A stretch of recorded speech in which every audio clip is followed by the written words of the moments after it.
सभी प्यारे बच्चों को मेरा नमस्कार। आपका अपना यूट्यूब चैनल LKM मीना पे सभी का स्वागत है। तो प्यारे बच्चों, आज की वर्कशीट हमारी शिक्षा निदेशालय की तरफ से दी जाने वाली कार्यपत्र संख्या 39, विषय हमारा गणित और ये कक्षा 7 की वर्कशीट है। यहाँ पे सभी बच्चे अपना नाम लिखें, यहाँ पे अपने कक्षा अध्यापक का नाम लिखेंगे। आज की तिथि हमारी 25/2/2021 और दिन हमारा है बेटा गुरुवार का। तो इस वर्कशीट में हम पढ़ने और समझने वाले हैं पूर्णांकों का विभाजन। कि पूर्णांकों को देखो, हमने जोड़ना सीखा, घटाना सीखा, गुणा करना सीखा। अब हम उनका भाग देना सीखेंगे। क्या सीखेंगे? उनका भाग करना सीखेंगे। तो यहाँ पे हमें ये पूर्णांक दिए हुए हैं, z बराबर -3, 2, 1 और फिर हमारे 0, 1, 2, 3। तो ये सभी क्या है बेटा? ये हमारे पूर्णांक है। और पूर्णांकों पर संक्रिया विभाजन की जैसे विभाजन गुणा या गुणा के विपरीत की संख्या करके हम उनका करते हैं। तो देखो बेटा, गुणन कथन हमारा क्या है तो देख लेते हैं हम आगे। पहले इससे समझने का प्रयास करें। तो देखो बेटा, गुणन कथन में और संगत भाग कथन में हम दोनों ही चीज़ों का हमें डिफरेंस समझना है। कि देखो, ये हमारी प्लस की संख्या, जिसके आगे कोई चिन्ह नहीं होता, वो संख्या कौन सी मानी जाती है बेटा? प्लस की मानी जाती है, मतलब धनात्मक वो संख्या मानी जाती है। यहाँ पे एक संख्या हमें ऋणात्मक की दी जाए तो 2 इंटू हम 6 करेंगे, 2 इंटू हम 6 करेंगे तो माइनस में। तो बेटा हमारा संख्या क्या? माइनस में ही इसका आंसर आएगा। ठीक है ना। अगर दोनों संख्याओं में माइनस माइनस देखो आगे दे रखिए कि ये दे रखिए, देखो यहाँ पे 8 इंटू -9। अगर दोनों ही संख्याओं में हमें दे रखा है तो बेटा ये माइनस माइनस क्या हो जाती है बेटा? हमारा प्लस हो जाएगी। तो 9 8 कितने होते हैं बेटा? 72। ठीक है बेटा, क्लियर। अब ऐसे हमें संख्या दे रखी है 4 इंटू 3। तो 4 इंटू 3 करेंगे तो बेटा ये कितने हैं? 12। तो 4 तिया 12। तो हमें बस चिन्हों का ध्यान रखना है। अगर किसी एक संख्या में चिन्ह आ रहा है तो उसका आंसर भी बेटा माइनस में आएगा। अगर दोनों संख्याओं में दोनों चिन्ह आ रहे हैं तो क्या करेंगे? या तो वो जुड़ जाएंगे या घट जाएंगे। ठीक है, तो उसका भी आंसर आप अच्छे से करेंगे। और दूसरी चीज़ यहाँ पे हमें संगत भाग में हमें देखना है। ये तो हमने देखा गुणा में, अब हम भाग में देखेंगे। तो इसका मैं कलर चेंज कर दे रहा हूँ, तो आप दोनों का अंतर यहाँ पे समझने का प्रयास करें। देखो यहाँ पे -12 और यहाँ पे -6। तो देखो यहाँ पे -12 दे रखा है, यहाँ पे माइनस के हमें 6 दे रखे। तो दोनों चिन्ह समान है, तो ये क्या करेंगे बेटा? ये कट जाएंगे। तो 6 दूनी कितना हो गया बेटा? 12। तो हमारा प्लस में इसका आंसर आ जाएगा 2। आगे हमें इसी तरह यहाँ पे दे रखा है -12 और ये नीचे की संख्या प्लस की है, तो बेटा हम क्या है? 2 छिकी 12। तो ये आंसर हमारा किस में आएगा बेटा? माइनस में आएगा। क्लियर। आगे ऐसे हमें इसको 72 दे रखा है, तो 72 में बेटा एक संख्या हमें माइनस की दे रखी है, तो हमारा आंसर भी किस में आएगा? माइनस में। 9 8 72। तो हमें हमारा माइनस का 8 आंसर आ जाएगा। तो दोनों ही चीज़ों में आपने डिफरेंस समझ लिया कि जिस संख्या के आगे अगर एक संख्या में कोई चिन्ह दे रखा है तो वही संख्या उसके आंसर में आएगी। जैसे ऋणात्मक दे रखी तो ऋणात्मक आएगी, धनात्मक दे रखी तो धनात्मक आएगी। ऐसे ही हमें यहाँ पे 72 में भाग हम माइनस का 8 दे रहे तो माइनस के 9 इसका आंसर आ जाएगा। ऐसे ही 12 में हम 3 का भाग देंगे तो 4 आएगा, और 12 में 4 का भाग देंगे तो बेटा 3 धनात्मक आएगा। क्लियर बेटा, ये दोनों चीज़ें आपकी। आगे हम समझते हैं कि यहाँ पे कि ऑप्शन नंबर 1 में यही कह रहा है कि व्यापक रूप में किन्हीं दो धनात्मक पूर्णांक ए बी के लिए अगर ए और बी हमें दे रखे हैं, तो बेटा ए और बी में हमने अच्छे से समझा और प्रयास किया कि अगर कोई संख्या हमें दे रखी है कि जैसे यहाँ पे व्यापक रूप में मतलब कोई संख्या हमें बेटा हमें जैसे दे रखी है, तो देखो जैसे यहाँ पे कोई संख्या हमें एक हमने दे रखी है यहाँ पे 12। सॉरी, इसका कलर मैं चेंज कर देता हूँ, इसी के अनुसार मिल रहा है। तो हमें एक संख्या दे रखी है बेटा 12 और हमें क्या करना है? उसमें माइनस का भाई भाग देना है, तो माइनस के 6 का हमें भाग देना है। तो बेटा इसका जो आंसर आएगा वो -2 में ही आएगा। ये चीज़ क्लियर बेटा कि दोनों बराबर ये भाग। अब मान लो कोई संख्या हमें भाग के रूप में दे रखी है, जैसे ये यहाँ पे दे रखी है कि -12 और यहाँ पे हमें दे रखी है 1 + का 6, तो इसका आंसर भी बेटा माइनस में ही आएगा। क्लियर बेटा। आगे अगर मान ले कोई संख्या हमें यहाँ पे दे रखी है कि जैसे एक बराबर यहाँ पे दे रखी है कि -12 और एक -6, तो बेटा ये माइनस माइनस क्या हो जाएंगे बेटा? ये प्लस हो जाएंगे। तो इसका आंसर क्या आएगा बेटा? प्लस में 0 आएगा। तो आप क्या समझे कि यहाँ पे अगर कोई संख्या एक हमें माइनस में दे रखी है तो उसके आंसर में भी बेटा माइनस ही आएगा। क्लियर बेटा। और ये सभी संख्याएं जैसे हम करते हैं कि जैसे प्लस का 2, ये माइनस का 2, ये माइनस का 2, तो बेटा ये दोनों संख्या कभी बराबर नहीं होंगी, क्योंकि ये माइनस की और ये प्लस की, तो ये बराबर भी नहीं होंगी। ये चीज़ हमें ध्यान रखनी है। आगे हमें इसमें क्या करा है?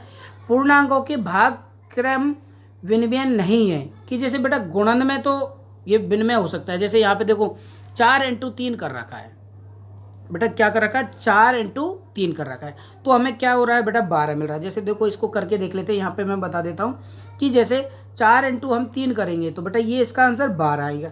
अब 3 इंटू हम 4 कर लेंगे तब भी इसका आंसर क्या आएगा बेटा 12 आएगा। ठीक है, तो ये तो क्रम विनिमय है, लेकिन भाग में क्या होगा बेटा, ये क्रम विनिमय नहीं बनेगा। जैसे यहीं पे हमें उदाहरण समझ लें कि जैसे हमने 12 में भाग दिया बेटा कितने का, 4, 3 का भाग दिया तो कितना बेटा 4 आया। ठीक है, तो इसकी संख्या हमें 4 प्राप्त हुई। अगर मान ले हमने 12 में भाग किसका दिया, 4 का दिया, तो कितना आंसर आया हमें 3। तो ये दोनों आंसर क्या है बेटा अलग अलग है, तो ये भाग में क्या बेटा क्रम विनिमय नहीं बनेगा। ये चीज़ हमें ध्यान रखनी है, और वो प्लस माइनस का चिन्ह तो रहेगा ही बरकरार। ठीक है ना, तो अगर माइनस में इसमें कोई संख्या है तो वो माइनस में आंसर आएगी, और प्लस में है तो प्लस में ही आंसर आएगी। तो आपको ध्यान रखना है कि गुणन में तो ये विधि चल जाएगी, लेकिन भाग में ये क्रम विनिमय नहीं चलेगा। आगे कह रहा है कि 2 ऋणात्मक पूर्णांकों का ए और बी के लिए, तो यहाँ पर बेटा 2 ऋणात्मक पूर्णांक है तो वो बेटा क्या है, वो प्लस में बदल जाएंगे। तो आपको मैंने बताया कि यहाँ पे जैसे -12 और ये -2, तो पहले माइनस माइनस क्या हो जाएंगे बेटा, कट जाएंगे। क्या हो जाएंगे बेटा, कट जाएंगे। तो इसका आंसर किस में आएगा, प्लस में। ठीक है, तो ऐसे ही आगे भैया जी, किसी पूर्णांक को -1 से भाग देने पर वही पूर्णांक नहीं मिलता, कि वही पूर्णांक नहीं मिलता। जैसे कैसे नहीं मिलता, कि जैसे हम क्या करते हैं कि जैसे हम गुणन में तो कर लेते हैं कि 3 इंटू 4 हमने कर लिया तब भी हमारा 12 आ रहा है, 4 इंटू हमने 3 किया तब भी हमारा आंसर में क्या आ रहा है, 12 आ रहा है। लेकिन यहाँ हम देखें कि जैसे हम 8 में भाग किसका देते हैं बेटा, 1 का देते हैं। जैसे हमने -8 में भाग 1 का दिया, +1 का दिया, तो बेटा इसमें आंसर में हमारा क्या आएगा, -8 हमारा आंसर ही आ जाएगा। लेकिन जब हम 1 में भाग 8 का देंगे तो क्या आएगा, नहीं बेटा, ये आंसर सेम संख्या नहीं आएगी। तो बस यही संख्या हमें ध्यान रखने हैं कि पूर्णांक वही पूर्णांक उसको नहीं मिलेगा, जबकि गुणन में वही पूर्णांक उसको मिल जाएगा, भाग में वो पूर्णांक नहीं मिलेगा। क्लियर बेटा। आगे, किसी पूर्णांक ए के लिए a बराबर 0, कि जैसे यहाँ पे ये दे रखा है a में भाग 1 का, तो यहाँ पे देखो, यहाँ पे पहले हम दे रखा है, ये उदाहरण समझेंगे कि -8 में भाग 1 का दे रखा है तो -8 हमें प्राप्त हो गया। लेकिन 11 में भाग हम 1 का प्लस में दिए तो हमें 11 प्राप्त हो जाएगा। लेकिन गुणनफल में तो ये चीज़ हमें सेम मिल जाएगी, लेकिन भागफल में साचार्य नियम लागू नहीं होगा। तो वो किस प्रकार, जैसे हमने -16 में भाग किसका दिया बेटा, 4 का दिया, तो आंसर में हमें -4 मिल जाएंगे। लेकिन उसी प्रकार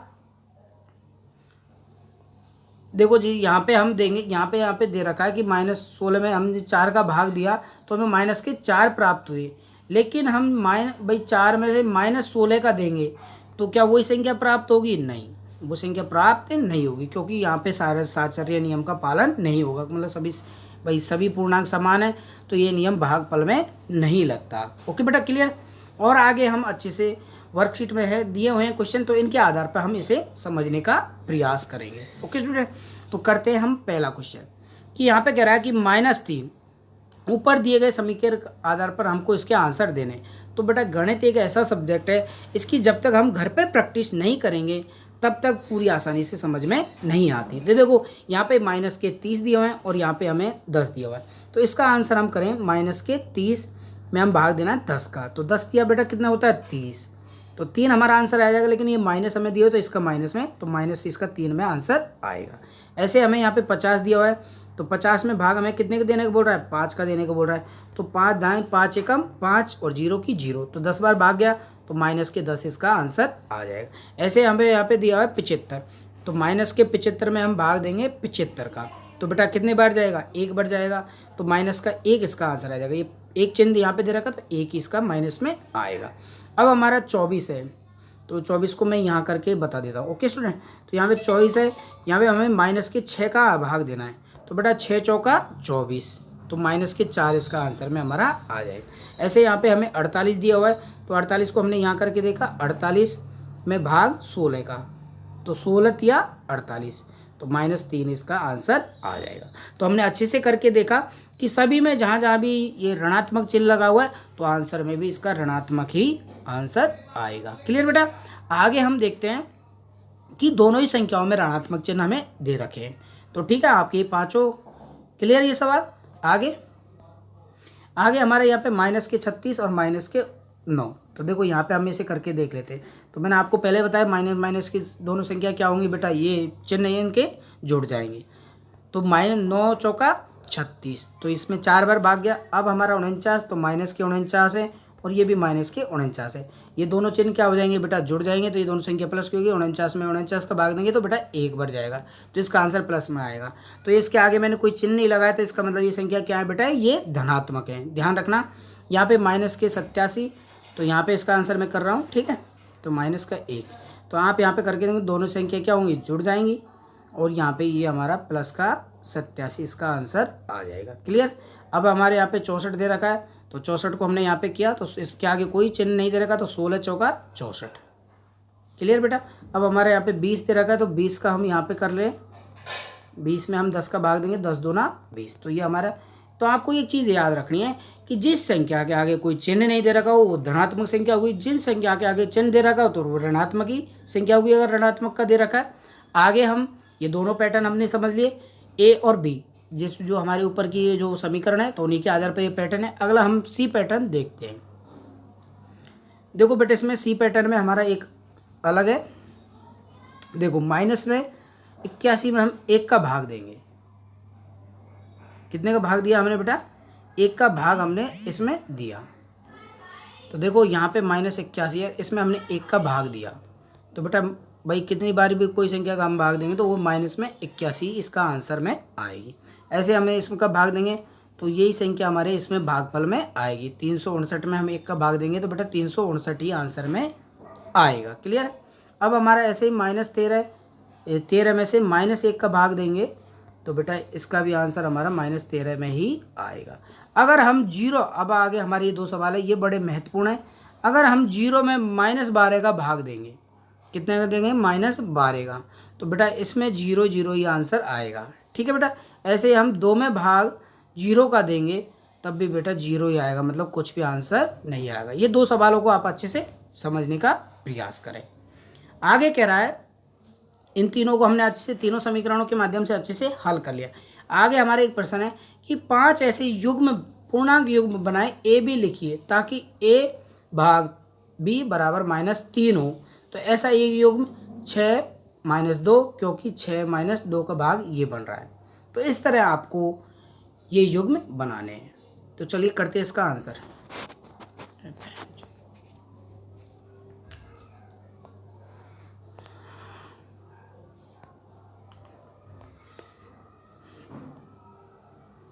कि देखो हमने 9 में भाग दिया -3 का, तो हमारा आंसर में क्या आएगा बेटा, -3। तो एक हमारा -3 बन गया, एक युग्म हमारा इसका 9 बन गया। तो ये हमारा जोड़ा बन गया। ऐसे हम दूसरा जोड़ा बनाएंगे कि 12 में भाग देंगे -4 का, तो आंसर क्या है बेटा, -3 आया, हमने 4 दिया 12। तो ऐसे हमारा माइनस का ये और ये हमारा 12 युग्म बन गया। ऐसे हम 15, तो भाग इसमें देंगे -5 का, तो हमारा -3 आंसर आ जाएगा। तो 15 और 5 ये 2 युग्म बन गए। ठीक है। अगला हम बनाएंगे कि 21 में भाग देंगे हम -7 का। किसका भाग देंगे, 21 में हम माइनस, ये 3 ये 2, तो 21 में हम भाग देंगे -7 का, तो हमारा आंसर क्या आ जाएगा बेटा, -3 और 21 और 7 इसका योग में बन गया। ठीक है। इसी 6 के आधार पर हम वर्ग बना रहे हैं। अब ये हमारा नेक्स्ट है कि 24 में भाग देंगे हम -8 का, तो हमारा -3 आंसर आया। तो 24 और -8 इसका एक योग बन गया। तो मैं आशा करता हूँ कि सभी बच्चों को ये वर्कशीट वीडियो अच्छे से समझ में आई होगी। आप इसका घर पर अच्छे से अध्ययन करें तो आपको और बेहतर से समझ में आ जाएगा। वीडियो को लाइक करें और अधिक से अधिक बच्चों को फॉरवर्ड करें। Thank you, bye bye.